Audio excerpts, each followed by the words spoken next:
भारत का इतिहास मीर जाफर के विश्वासघात व उसके नापाक मंसूबों की कहानी आज भी बयां करता है। मीर जाफर एक ऐसा व्यक्ति था जिसकी गद्दारी से भारत में भारी उथल पुथल मच गई थी। यही कारण है कि मीर जाफर को इतिहास के सबसे बड़े विश्वासघाती के रूप में याद किया जाता है। आखिर मीर जाफर ने ऐसा क्या किया था जिसने उसे देश का सबसे बड़ा गद्दार बना दिया? उसने किसे धोखा दिया और उसका परिणाम क्या हुआ? अगर आप नहीं जानते हैं तो आइए हम आपको बताते हैं भारत के सबसे बड़े गद्दार की हरकतें व उसकी नापाक इरादों की कहानी। मीर जाफर पहले बंगाल के नवाब सिराजुद्दौला का सेनापति था, लेकिन उसका सपना तो कुछ और ही था। उसकी नज़र बंगाल के नवाब की गद्दी पर थी। मीर जाफर दिन रात नवाब की गद्दी पाने का सपना देखता रहता था। नवाब की गद्दी पाने के लिए वह छल कपट से भी पीछे नहीं हटता था।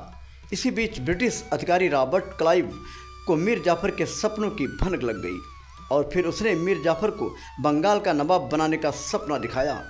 अपने सपने को पूरा करने के लिए मीर जाफर ने अंग्रेज़ों का साथ देने का फैसला किया और उसने नवाब सिराजुद्दौला से गद्दारी कर दी। साल था 1757 और महीना था जून। एक तरफ मुर्शिदाबाद से 22 मील दक्षिण में नदिया जिले के गंगा नदी के किनारे अंग्रेजी सेना खड़ी थी और दूसरी तरफ नवाब सिराजुद्दौला अपनी सेना के साथ खड़े थे। उन्हें यह भी नहीं पता था कि उनका सेनापति मीर जाफर उन्हें धोखा देकर अंग्रेजों से मिल गया है। प्लासी में दोनों सेनाओं के बीच भीषण युद्ध हुआ, लेकिन मीर जाफर के विश्वासघात के कारण नवाब सिराजुद्दौला हार गया। उसके बाद मीर जाफर बंगाल का नवाब बन गया। फिर क्या था, अंग्रेजों ने भारत में अपना पैर पसारना शुरू कर दिया। सन 1757 में प्लासी के युद्ध में हार के बाद सिराजुद्दौला ने सत्ता खो दिया और मीर जाफर बंगाल का नवाब बन गया। सिराजुद्दौला अधिक समय तक स्वतंत्र नहीं रह सका। मीर जाफर के सैनिकों ने सिराजुद्दौला को पटना से पकड़ लिया और मुर्शिदाबाद ले गए। मीर के बेटे मीरान ने सिराज को जान से मारने का हुक्म दे दिया। पश्चिम बंगाल के मुर्शिदाबाद के लाल बाग इलाके में एक हवेली थी जिसका मालिक मीर जाफर ही था। मीर जाफर की गद्दारी के कारण ही पश्चिम बंगाल के मुर्शिदाबाद के लाल बाग में बसी इस हवेली को लोग नमक हराम ड्योढ़ी के नाम से पुकारते थे।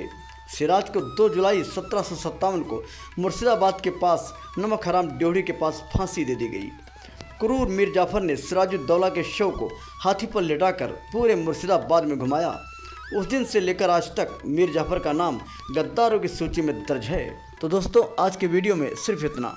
फिर मिलेंगे नई वीडियो में एक नई कहानी के साथ। अगर आप भी चाहते हैं हमारी हर खबर आप तक पहुंचे तो चैनल को सब्सक्राइब करके बेल आइकन दबा लें ताकि आने वाला हर अपडेट